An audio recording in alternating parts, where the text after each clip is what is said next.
33장 에스겔을 파수꾼으로 세우시다. 하나님의 메시지가 내게 임했다. 사람의 아들아, 내 백성에게 전하여라. 그들에게 말하여라. 내가 이 땅에 전쟁을 일으키려 하고 백성이 그들 중 한 사람을 골라 파수꾼을 세웠다고 하자. 그 파수꾼이 전쟁이 들이닥치는 것을 보고 나팔을 불어 백성에게 경고해 주었는데도 누가 그 소리를 무시하고 있다가 닥쳐온 전쟁에 목숨을 잃었으면 이는 그 사람의 잘못이다. 경고를 들었으면서도 무시했으니 그 사람의 잘못이다. 만일 그가 듣고 따랐으면 그는 목숨을 구했을 것이다. 그런데 전쟁이 들이닥치는 것을 보고도 그 파수꾼이 나팔을 불지 않아 그 전쟁에서 누가 목숨을 잃었다고 하자 그때는 경고를 받지 못해 죽은 그 죄인이 흘린 피에 대해 내가 그 파수꾼에게 책임을 물을 것이다. 너 사람의 아들아, 내가 바로 그 파수꾼이다. 내가 너를 이스라엘을 위한 파수꾼으로 세웠다. 너는 내 메시지를 들을 때 그 즉시 사람들에게 경고하여라. 만일 내가 악인들에게 악인이여 너는 지금 죽음으로 직행하는 중이다 하고 말하는데 내가 목소리를 높여 악한 길에서 돌이키라고 그들에게 경고하지 않거나 그들이 경고를 듣지 못한 채 자신의 죄 때문에 죽으면 나는 그들이 흘린 피에 대해 내게 책임을 물을 것이다. 그러나 내가 그 악인들에게 악한 길에서 돌이키라고 경고했는데도 그들이 따르지 않으면 그들은 자신의 죄 때문에 죽을 것이고 너는 목숨을 보존할 것이다. 사람의 아들아, 이스라엘에게 전하여라. 그들에게 말하여라. 너는 우리의 반역과 죄악이 우리를 짓누르고 있다. 우리는 기진하여 쓰러질 지경이다. 이 상태로 우리가 어떻게 살아갈 수 있을까라고 말했다. 그들에게 전하여라. 살아있는 나 하나님을 두고 맹세하는데 나는 악인이 죽는 것을 기뻐하지 않는다. 나는 악인이 악한 길에서 돌이켜 살기를 바란다. 너희 삶의 방향을 바꾸어라. 악한 길을 떠나 그 반대길로 가거라. 이스라엘아, 어찌하여 죽으려고 하느냐? 사람의 아들아, 아직 더 남았다. 내 백성에게 전하여라. 의인이라도 반역의 길로 가기로 선택하면 과거의 의가 그를 구원해 주지 못한다.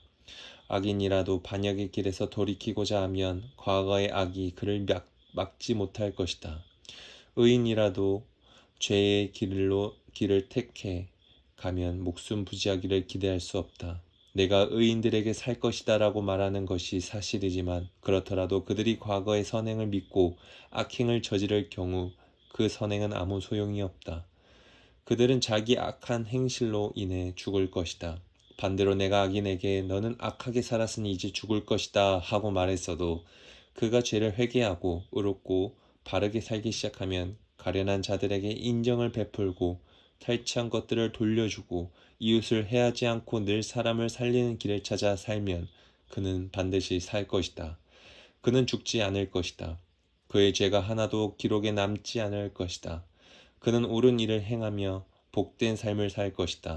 반드시 살 것이다.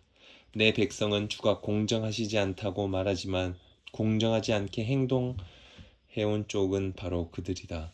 의인들이 의로운 삶을 버리고 죄에 빠져들면 그들은 그로 인해 죽을 것이다. 그러나 악인이라도 악에서 돌이켜 바르고 의롭게 살기 시작하면 그는 살 것이다. 너희는 여전히 주가 공정하시지 않다고 말하고 있다. 이스라엘아, 두고 보아라. 나는 너희 각 사람을 저마다 살아온 길을 따라 심판할 것이다. 우리가 포로로 잡혀온 지 12째 해가 되는 열째 달 5일에 예루살렘에서 살아나온 한 사람이 내게 와서 말했다. 도성이 함락되었습니다. 살아나온 그 사람이 도착하기 전날 저녁에 하나님의 손이 내게 임하여 닫힌 말문을 열어주셨다. 아침이 되어 그가 도착할 즈음 나는 전처럼 다시 말을 할 수 있게 되었다. 하나님의 메시지가 내게 임했다. 사람의 아들아, 이스라엘의 저 페어더미에 사는 자들이 이렇게 말한다. 아브라함은 혼자서도 이 땅 전부를 소유했다. 그런데 우리는 이렇게 다수니 우리 소유권은 더욱 확실하다. 그러니 그들에게 전하여라. 주 하나님께서 말씀하신다. 너희는 고기를 핏째 먹고 우상을 숭배하고 살인을 일삼는다. 그런데 어떻게 너희가 이 땅의 소유자가 되기를 기대한단 말이냐? 너희는 칼을 의지하고 역겨운 짓을 벌이며 무분별하게 아무하고 아무 때나 성관계를 갖는다. 그러고도 너희가 이 땅의 소유자가 되기를 기대한단 말이냐? 에스겔아, 그들에게 전하여라. 주 하나님의 메시지다. 살아있는 나 하나님을 두고 맹세하는데 폐허에 사는 생존자들이 모두 살해될 것이다. 들판에 나가 있는 자들도 모두 들짐승에게 잡아 먹힐 것이다. 산성과 동굴에 숨어 있는 자들은 전부 전염병에 걸려 죽을 것이다. 내가 그 나라 전체를 허허 벌판으로 만들어 놓을 것이다.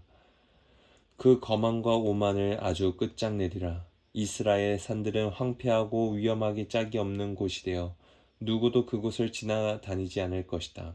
그들이 저지른 모든 역겨운 짓 때문에 내가 그 나라를 황폐한 땅으로 만든 그날이 되어서야 그들은 내가 하나님인 줄 알게 될 것이다. 사람의 아들아, 너는 장안의 화제거리다.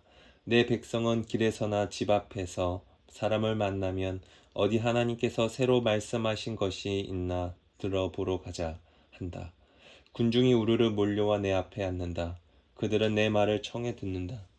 그러나 그대로 행하지는 않는다. 내 앞에서는 입에 발린 찬사를 늘어놓지만 그들의 관심은 오로지 돈과 성공이다. 그들에게 너는 그저 오락거리다. 악기를 켜며 구슬픈 사랑 타령이나 하는 딴따라일 뿐이다. 그들은 내 말을 듣는 것을 좋아하지만 그뿐이다. 그러나 이 모든 일을 이루어지면 이제 곧 이루어지리라. 그들은 저희 가운데 예언자가 있다는 사실을 깨닫게 될 것이다.